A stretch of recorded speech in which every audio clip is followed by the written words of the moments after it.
Hi guys, welcome in our channel. Myself Manjeet और आज मैं आपको बहुत ही अच्छा क्वेश्चन बताने वाला हूं design of steel structure subject का वेल्डेड कनेक्शन का। ये बहुत ही अच्छा क्वेश्चन जो कि एग्जाम में बहुत ज्यादा पूछा जाता है। ये तो चलिए क्वेश्चन को देखते हैं और समझते हैं। क्वेश्चन है ए 150 into 10 mm flat is joint with a gusset plate. एक चपटी पत्ती है, एक फ्लैट है जिसकी साइज 150 mm इंटू 10 mm है और उसे गसेट प्लेट से ज्वाइंट किया गया है। ठीक है, एक चपटी पत्ती है। इसका चलिए मैं फिगर भी आपको बना के दिखा दे रहा हूं। मान लीजिए ये आपका कोई गसेट प्लेट है। ठीक है, इस गसेट प्लेट पर एक चपटी पत्ती यानी फ्लैट यहां पर इसको ज्वाइंट किया गया है इस प्रकार से।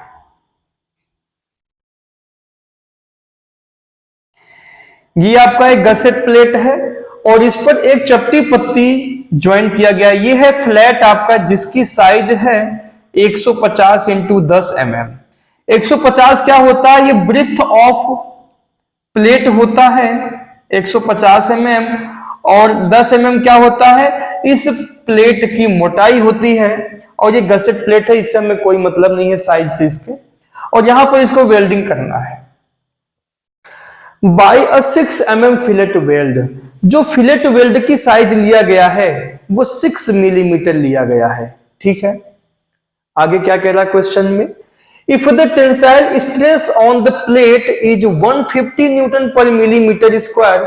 यदि ये जो फ्लैट है, जो चपटी पत्ती है, इसकी जो टेंसाइल स्ट्रेस है वो 150 न्यूटन पर mm स्क्वायर है और परमिसिबल शियर स्ट्रेस और इसका जो अनुज्ञेय अपरूपण प्रतिबल है वो 110 न्यूटन पर mm स्क्वायर है।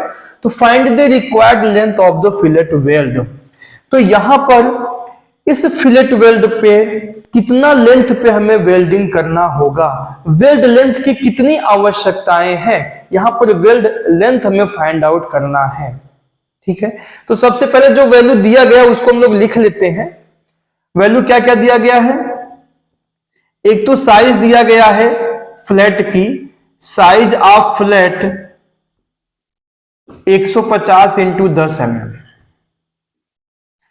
उसके बाद आपका साइज ऑफ फिलेट वेल्ड यानी एस का वैल्यू दिया गया है 6 मिलीमीटर। टेंसाइल स्ट्रेस एफटी का वैल्यू दिया है 150 न्यूटन पर mm square and FS shear stress दिया गया है 110 न्यूटन पर millimetre square. Then find the required length of the fillet weld यानी एल का वैल्यू आपसे पूछा गया है। एल का वैल्यू कितना रखना होगा? देखिए ये क्वेश्चन दो टाइप से पूछ लेता है। कई बार ऐसा होता है कि क्वेश्चन में इस फ्लैट की जो साइज दिया गया है ये फ्लैट की साइज नहीं देता है, इसके स्थान पे टेंसाइल स्ट्रेंथ ऑफ फ्लैट दे देता है। अब घबराएंगे नहीं उससे। टेंसाइल स्ट्रेंथ आपका दे देता है फ्लैट का और या तो फिर साइज ऑफ फ्लैट दे देगा। दोनों का मतलब सेम है। कैसे सेम है? देखिए, अगर मान लीजिए टेंसाइल स्ट्रेंथ इस फ्लैट का नहीं दिया गया है तो हम टेंसाइल स्ट्रेंथ इस फ्लैट का निकाल लेंगे। कैसे निकालेंगे? फ्लैट का टेंसाइल स्ट्रेंथ का फॉर्मूला होता है area of flat into tensile stress, यानी कि लेंथ इंटू थिकनेस एरिया हो गया, इंटू एफटी यानी टेंसाइल स्ट्रेस से मल्टीप्लाई कर देंगे तो टेंसाइल स्ट्रेंथ निकल करके आ जाएगा। तो क्वेश्चन में ध्यान दीजिएगा कि या तो आपको फ्लैट की साइज और टेंसाइल स्ट्रेस दे देगा तो तीनों का मल्टीप्लाई करेंगे तो हम टेंसाइल स्ट्रेंथ निकाल लेंगे, और या तो ऑलरेडी क्वेश्चन में आपको टेंसाइल स्ट्रेंथ दिया रहेगा। इस बात को आप ध्यान में रखेंगे। ठीक है, तो देखिए हम चाहते हैं कि हमारा जितना इसकी टेंसाइल स्ट्रेंथ है इस प्लेट की उतना ही वेल्ड स्ट्रेंथ होना चाहिए। दोनों ही स्ट्रेंथ हम इक्वल लेके चलेंगे। इससे फायदा क्या है? अब मान लीजिए आपको इसकी टेंसाइल स्ट्रेंथ बहुत ज्यादा है लेकिन वेल्ड स्ट्रेंथ कम हो गया तो उससे कोई बेनिफिट नहीं है। क्यों? क्योंकि यहाँ पे ज्वाइंट फेल हो जाएगा, जिसकी वैल्यू सबसे कम होगा, या वेल्ड स्ट्रेंथ बहुत ज्यादा है, टेंसाइल स्ट्रेंथ इसकी कम है, तो टेंसाइल स्ट्रेंथ जब कम है तो वहीं पे फेल हो जाएगा। इस वजह से हम क्या काम करते हैं कि प्लेट की टेंसाइल स्ट्रेंथ और ज्वाइंट स्ट्रेंथ दोनों को इक्वल लेकर के हमेशा चलते हैं। तो आप कैसे सॉल्व करेंगे? Tensile strength of flat, tensile strength of flat is equal to weld strength. इस फॉर्मूले को आप अपनाएंगे और यहां से सॉल्व करेंगे। Tensile strength of flat is equal to weld strength. दोनों स्ट्रेंथ को हम क्या काम करेंगे? इक्वल लेके चलेंगे। टेंसाइल स्ट्रेंथ ऑफ फ्लैट कैसे निकालेंगे? इस फ्लैट का एरिया इंटू टेंसाइल स्ट्रेस, यानी 150 इंटू 10 mm, ये हो गया आपका एरिया, इंटू FT। एक काम करते हैं, पहले हम लोग एक लाइन में फॉर्मूला लिख लेते हैं, उसके बाद जो है वैल्यू रखेंगे तो और क्लियर समझ में आएगा। Area of flat into tensile stress, और वेल्ड स्ट्रेंथ कैसे निकालते हैं हम लोग? Effective length into throat thickness into shear stress.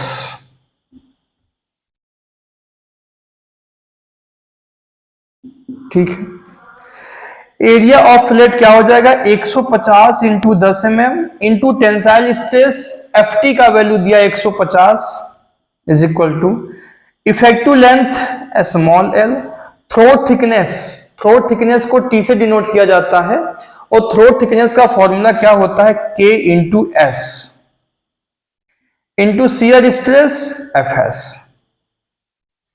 तो 150 into 10 into 150 is equal to L into K का वैल्यू 0.707 इंटू S का वैल्यू क्वेश्चन में दिया गया है 6 मिलीमीटर, इंटू FS भी दिया गया है 110।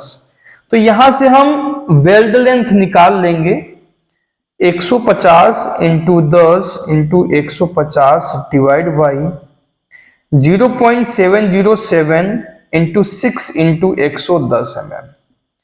तो यहां से सॉल्व करके हम क्या निकाल लेंगे? इफेक्टिव लेंथ का वैल्यू हम यहां से निकाल लेंगे। कितना हो जाएगा देखिए, इफेक्टिव लेंथ आपका हो जाएगा 150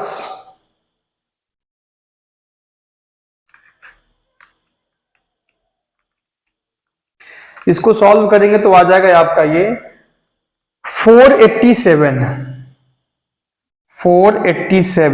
mm। ठीक है, 487।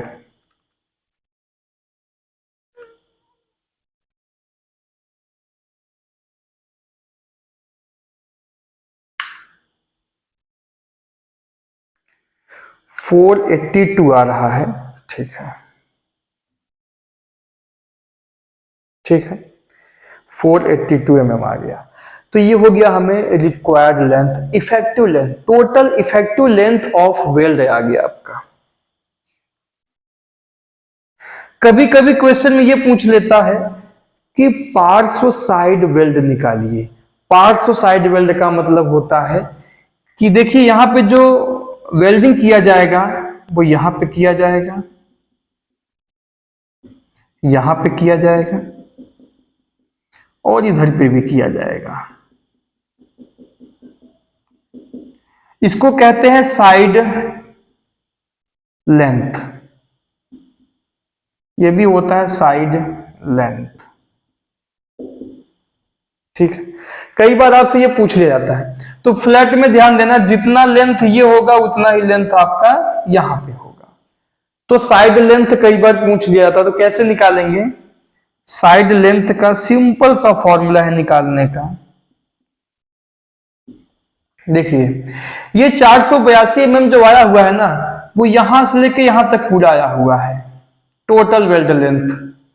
ठीक है, तो इस वेल्ड लेंथ में से हम क्या काम करेंगे, ये इतना लेंथ माइनस कर देंगे, ये क्या है आपका 150 mm है, तो 482 माइनस 150, इसको माइनस कर दिया हमने। अब ये प्लस ये दोनों मिलके यहां पे आ रहा है, बाई 2 कर दीजिए, हाफ कर देंगे तो एक साइड वेल्ड लेंथ आ जाएगा बाई 2। समझ गए होंगे आप लोग। हमने क्या किया कि 482 पूरा लेंथ था, इसमें से 150 mm हमने माइनस कर दिया, बाई 2 कर देंगे तो एक आ जाएगा, क्योंकि ये और ये दोनों क्या है, इक्वल है। ये हो जाएगा आपका 482 माइनस 150 डिवाइड बाई 2, 166 mm। तो ये भी अक्सर क्वेश्चन में पूछ लिया जाता है कि साइड लेंथ बताइए, तो साइड लेंथ आप निकाल देंगे, वैसे निकाल देना चाहिए, जब भी रिक्वायर्ड लेंथ आपसे पूछे तो अलग अलग करके भी निकाल देना चाहिए।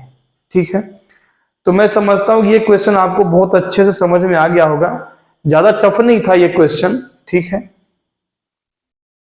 इस टाइप के क्वेश्चन एग्जाम में बहुत पूछे जाते हैं, अक्सर इस टाइप का एग्जाम में क्वेश्चन आपसे 10 नंबर का बीटी यूपी एग्जाम में देखा जाए तो पूछ लिया जाता है। तो बिल्कुल आपको सॉल्व करने का बस यही पैटर्न है, यही तरीका है। बस मैंने आपको पहले बताया कि कई बार ऐसा होगा कि आपको ये वैल्यू नहीं दिया जाएगा और इसके स्थान पे क्या होगा, टेंसाइल स्ट्रेंथ दे दिया जाएगा। तो ये जो हमने टेंसाइल स्ट्रेंथ अलग से निकाला हुआ है ना, इसको निकालने की आवश्यकता नहीं होगा, वहीं पर ये वैल्यू हम सीधा पुट कर देंगे।